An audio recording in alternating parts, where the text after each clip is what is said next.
Welcome back to the Kick and Post YouTube channel. 7 weeks of fantasy football so far, and I figured I'd hop on here, give you guys my top 5 lessons learned through fantasy through these first 7 weeks, mistakes made, things I think I did extremely well, and just, tips moving forward for the rest of the year. Please like, subscribe, and share, but without further ado, let's hop into this intro.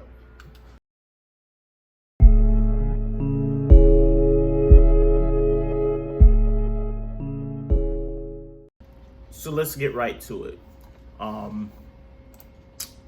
Got to check out Sleeper's desktop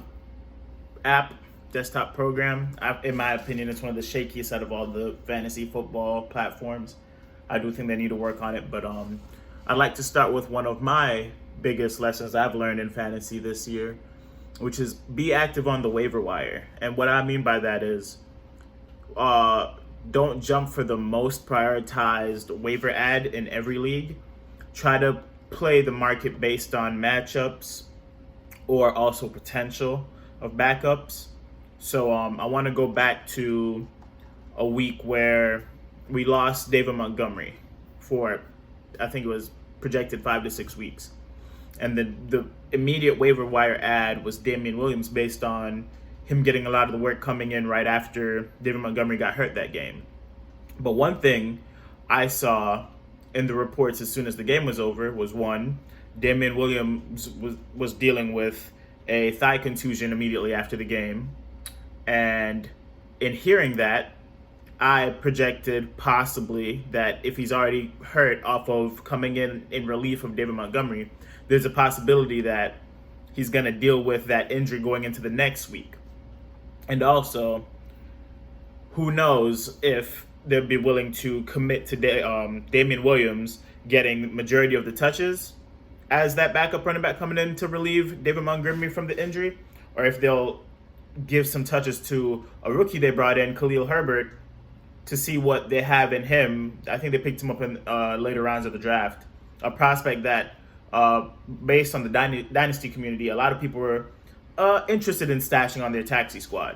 So I went through, and where everybody went ahead and dropped the fab on Damian Williams, I went ahead and I picked up Khalil Herbert for free that week. Let me see if I can go back to the week where that happened. Okay, yeah. So on October 13th, no, that's Darrell Williams, who we'll go to later. Let's see. All right, here we go. October 6th, Damian Williams acquired for 75 fab. 75 fab. And I understand it's easy. He was a great performer for the Kansas City Chiefs, especially in that Super Bowl where I do believe he should have been the Super Bowl MVP based on his performance. And pretty sure the owner here also had David Montgomery. So, of course, you drop the fab to protect your investment. But if you see a few days later, where am I at?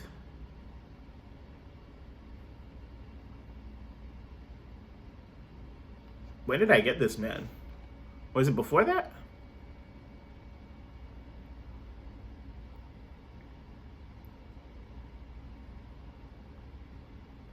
I'm sorry for the delay, but I knew I went and got this man after that injury. Tyler Bass, Rashad Bateman. Let's view all league activity for me. There we go. Jeez, see, I'm out here navigating, learning right in front of y'all. Elijah Mitchell, Brad McNenimus. Where's our boy? Boom. October 6th, 7:07 a.m. I think I opened that day. And went ahead and scooped up the boy for free and dropped Will Fuller, who had suffered an injury. As you see, waiver dollars, $0 spent. See, I'm still figuring it out, I'm clicking it. But on that day where Damian Williams, I knew was going to be a high price tag, and I was out of fab because I blew the budget on Elijah Mitchell, who I'll get to that also in a second. I saw the potential for him to come in and get touches and possibly sway the coach's mind. Or if Damian Williams suffers an injury, he's right up next in line, right? And the people I was storing on my bench, like a Will Fuller, wasn't going to do me any good. You can see that morning I also picked up Alex Collins. Based on doing the research on what happened to Chris Carson, I figured a neck injury of that magnitude, he's gonna be dealing with that for the rest of the year. If not, he might have to sit out the rest of the year. We're going on 4 weeks now of Alex Collins, possibly. They did reactivate Rashad Penny recently, so I'm expecting his volume to come down quite a bit. Actually, Rashad Penny got quite a few touches last week, didn't do much with it, but he's added to the mix now. I've already dropped Collins, but going into that week, Collins was a viable trade asset to the person who had Chris Carson. Now, this league is very small, so it's very hard to gain value off of picking these guys up when guys know it's the top end talent that kind of wins you your league. I'm 6-1 in this league. I was able to sneak out my bye week last week because, again, where everybody was looking at Felton as the guy to come in and supplement that backfield with Chubb and Hunt both being out, that same week I went ahead and got Dearness Johnson again for the free. Dropped Conklin, got Dearness Johnson because I figured his role is solidified as that Nick Chubb role based on how he performed last year against the Cowboys in relief of some injuries and just how the Cleveland Browns like to run their offense. I figured Fenton was more of a scat back and that the hammer would be Dearness Johnson. And he had a great Thursday night game against the Broncos and, again, picked him up for free. Lesson one, be active on the waivers. And don't think because your team is in a certain spot that you need to just avoid the waivers. Still stay vigilant, right? So this week my big waiver ad is Robert Tonyan. And based on all the injuries, well, not injuries, but the COVID designations on guys like Devontae Adams and Alan Lazard, I expect a lot of targets to be coming his way in this Thursday night game against the Cardinals, where it's a big play for the Packers to try to keep pace in that NFC, and Cardinals are looking to continue going undefeated. Now, the issue I have is I'm possibly getting Gronkowski back this week, but I'll have Robert Tonyan on Thursday. So I have to make that decision in the next 24 hours whether I'd like to ride Tonyan all the way through on Thursday night, hoping that he performs well. He had a mini breakout last week with a touchdown and got to 16 points at the tight end position. But yeah, I drafted him, dropped him, and now he had a pretty good week last week. And I expect him to be a target funnel for a guy like Aaron Rodgers, who's going to go against an offense that's pretty electric, and they're going to have to keep pace. So again, try to play your matchups. Try to play matchups for the waivers, and try to think a little bit ahead of just what's, I guess, right in front of you on the waivers. That's my first lesson in fantasy for this year. Second lesson I'm learning, unfortunately, is don't overestimate your team. What do I mean by that? So in this Dynasty League, I was locked and loaded as somebody who was going around saying, okay, the roster is solid. I'm probably going to repeat. There's no chance that my team gets beat just based on the assets I had on the team, right? And there has been some reworking to this team since the beginning of the season, but I had Miles Sanders in the spot. I was able to trade Miles Sanders and I think 2 firsts for Saquon the week before his blow-up game, which then led to injury the next week, low ankle injury, which left me with quite a predicament at running back 2. Tyreek Hill has not performed up to snuff for the year. Yes, he's the number 2 wide receiver in PPR, the number 3 wide receiver in standard, but these are not the games that you buy a Tyreek Hill for, right? His per game numbers have a lot to be desired. He has that 60.60 week. He has that 48.6 week. That's keeping him in the top 5. Huge outliers, but his week-to-week stats have been quite underwhelming. I've had to be starting Jacoby Myers, Brandon Cooks, Keenan Allen, again, a target monster, but can't find his way to the end zone. 38 wide receiver in standard, 30 in PPR. I did not give up a lot of value to have somebody who's not top-end scorer for me. He's like a middling wide receiver 2 at that point. Adam Thielen, again, top 17 wide receiver, but if he doesn't get a touchdown, these are the numbers you're looking at, right? So I was locked and loaded that this team was going to be a repeat team. There's no way I lose, running straight to the finals most likely, but suffered Kittle injury, waiting for him to come back. I made a move recently for Russell Wilson just for the value. I traded away Sam Darnold, Allen Robinson, and I think a second round pick to acquire Russell Wilson. But I'm in a tough predicament with this team because it's a buy-in league. I'm looking to continue it, but this week I'll have Lamar on bye, so I'm playing against my opponent with one quarterback. I don't have a quarterback to fill in. Then next week I have Brady on bye, so I'll be playing with one quarterback. Don't have a second quarterback to fill in with Russell Wilson being on IR.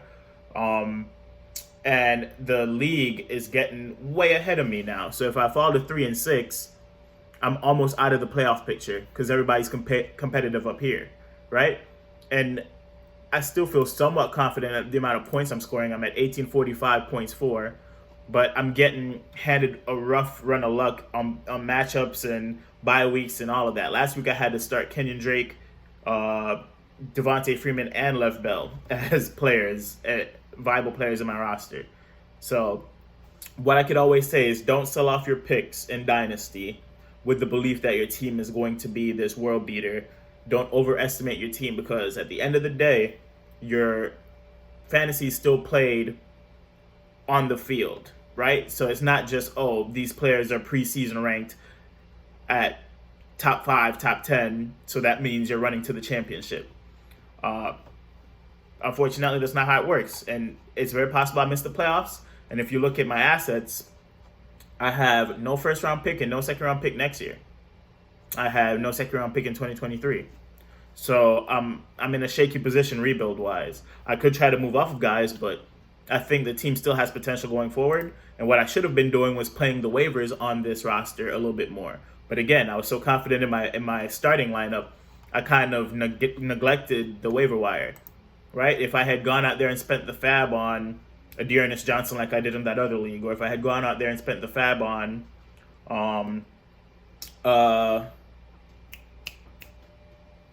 who's slipping my mind? Alex Collins at one point, right? If I had spent the extra fab on Devontae Booker, I got beat out for Devontae Booker by like $2, right? If I went out there and spent the fab on these guys, I would be able to keep my team middling or keep my team in the win column, leading to me still being in the run, right? Right now, I'm going to have to hop on this Mike White train, drop Jacob Eason just so I could play two quarterbacks, right? Did that right in front of y'all because I just realized I need a second quarterback and one just opened up. So now I'm hoping for Mike Johnson to be my fill-in this week. Mike White to be my fill-in this week. We'll see how it turns out. And who knows if he holds the position. I'm going to go ahead, also go on the waivers and see if Joe Flacco is there. Because they signed him, and even though he's not there yet, they signed him. So it's a huge possibility he plays next week. So I'm trying to protect my bye weeks here. Let me just type it in. Joe Flacco. He's owned. He's owned, right? But yeah, second lesson, play the waivers, even if your team looks like a world beater, and don't overestimate your team. Stay active, even if your team looks like it has the pieces to be a championship team. Anything can happen in fantasy, right? And now a team with supposedly a loaded roster, it's very likely I lose the next 2 games, and then I'm in a 4-game to 3-game gap to get back into the playoffs. And this team isn't necessarily built for a rebuild, and I'm gonna hold out and see what I could do. Maybe make some moves, but I really don't have that many pieces to sell. A lot of my high value pieces are on the downturn of their value career. So we go from there, and go into a little bit of a third lesson in fantasy. Don't underestimate your team, and also invest in a diverse lineup. Invest in depth, especially in Dynasty. I am very, very, very proud of this team. I was able to move some pieces, acquire some guys, and yes, again, I made the mistake of dealing my picks, but I did it the right way this time, right?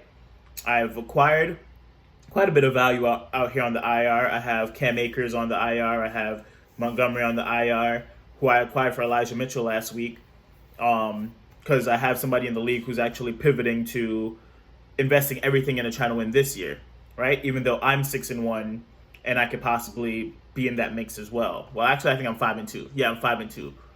Losing 2 really close games this year, but I invested in depth over just straight top end talent, right? So Jonathan Taylor, DeAndre Swift, this was moves I made 2 years ago.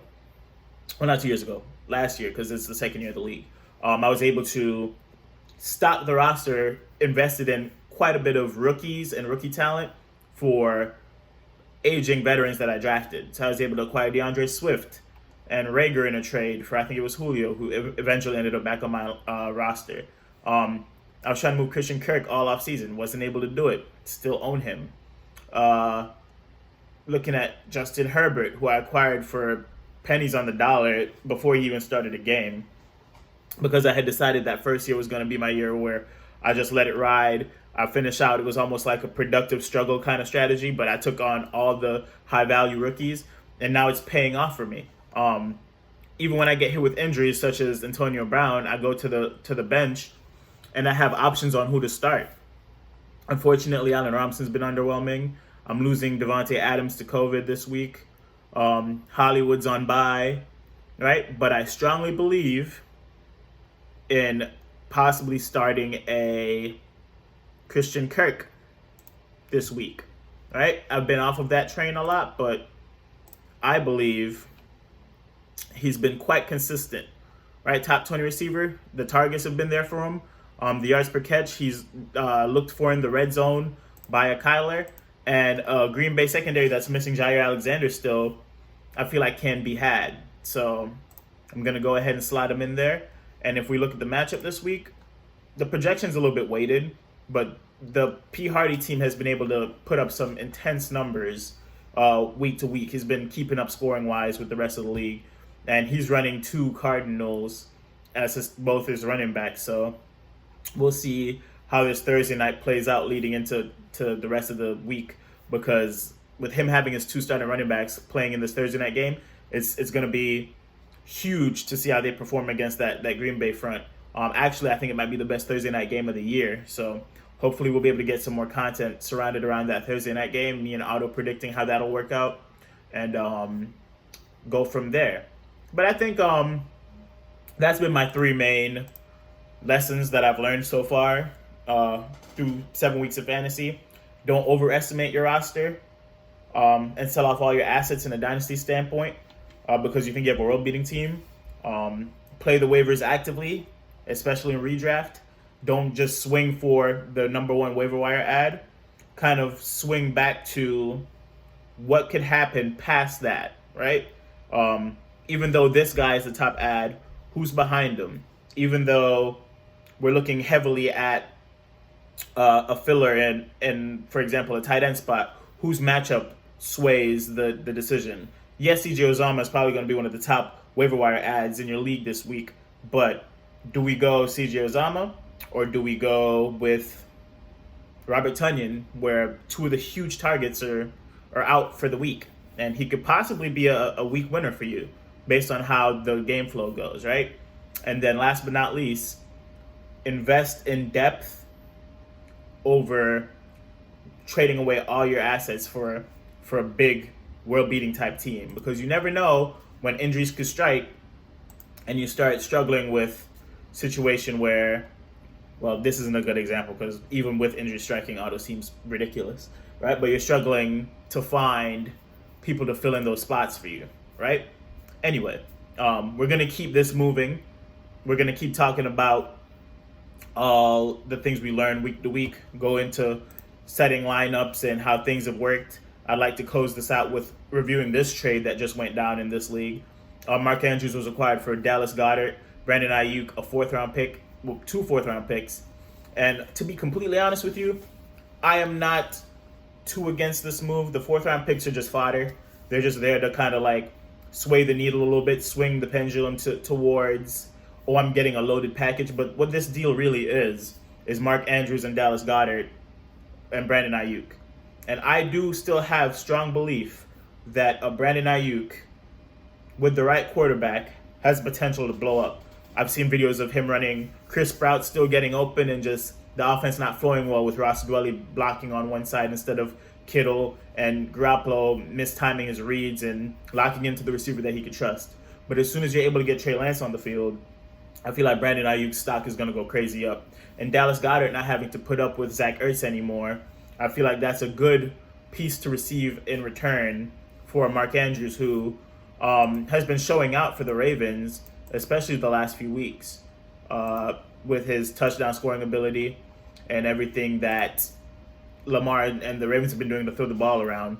He's been getting targeted a lot and accumulating a lot of yards. And from a dynasty perspective, is in that top 6 mix of tight ends that you want to have on your roster. So I think that's a pretty solid deal for both parties.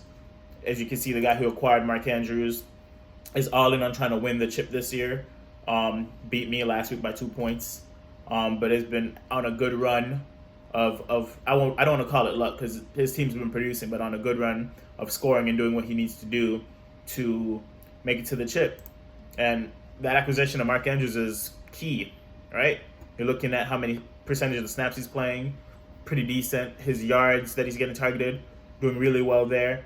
And you can see a level of consistency, especially in that middle range, that second week to the 6th week. And even though he had a down week last week, he has some solid matches coming up down the stretch. And I think he will be involved.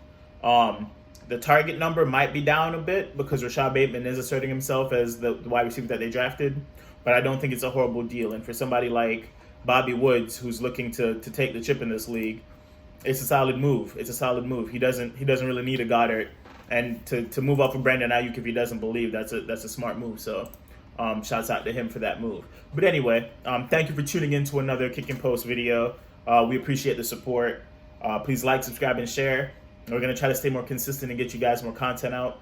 And hopefully the rest of the season goes well for you. And good luck in Week 8. See you next time.